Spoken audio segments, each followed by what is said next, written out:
রিজিকের কথা বলে নাই যে তোমরা রিজিক তালাশ করো। আল্লাহ তাআলা বলে ওয়াদারুল বাই, আল্লাহর অনুগ্রহ তালাশ করো। সুবহানাল্লাহ। কি তালাশ করো? কি ওই আল্লাহর অনুগ্রহ তালাশ করো, আল্লাহর দয়া তালাশ করো, আল্লাহর প্রেম তালাশ করো। বান্দা তুমি যদি তালাশ করতে পারো, ফজরের আগে তোমরা দেখবা পাখিগুলো যখন বের হয় কিচির মিচির শব্দ করে, কি করে না? তারা কাকে ডাকে, কাকে ডাকে? জোরে বলেন, কাকে ডাইকা বের হয়?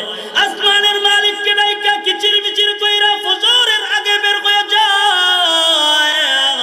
সারাদিন কোথায় যেন ঘোরাঘুরি করে, সারাদিন ঘোরাঘুরি করার পরে সন্ধ্যাবেলা যখন তারা উইরা উইরা তাদের নিরে ফিরে যায়, তখন আমরা দেখতে পাই ভরা পেটে মালিক তাদের ঘরে ফিরাইয়া দেয়। ঠিক না বেঠিক? কথা বলেন, ঠিক না বেঠিক?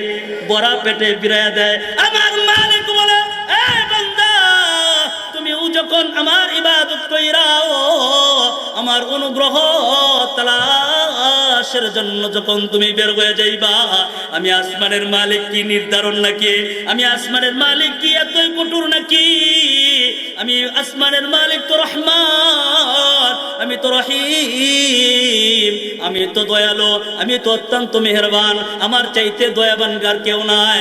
আমি আল্লাহ রব্বুল আলামিনের দয়া অনুগ্রহ যদি ইবাদত কইরা তারপরে যদি তালাশ করো, পাক পশু পাখিরা যেমন সারাদিন গুইরা তার বড়া পেট নিয়ে যখন সে তার ঘরে ফিরা যায়, বান্দা আমিও তোমাদেরকে পকেট ভর্তি টাকা দিয়া বাড়িতে ফিরাইতে দেরি করব না। কথা বলেন, ঠিক না বেঠিক?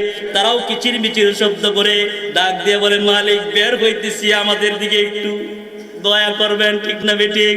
বান্দাও যখন বলবে, আল্লাহ আমার সামর্থ্য নাই, আমি তোমারে দেওয়ার মতো আমার কিছু নাই, কিন্তু তোমারে ডাকার মতো আমার একটা অন্তর আছে। মাওলা আমি তোমারে ডাকছি, মাওলা তুমি আমার দিকে একটু দয়া কইরো, অনুগ্রহ কইরো।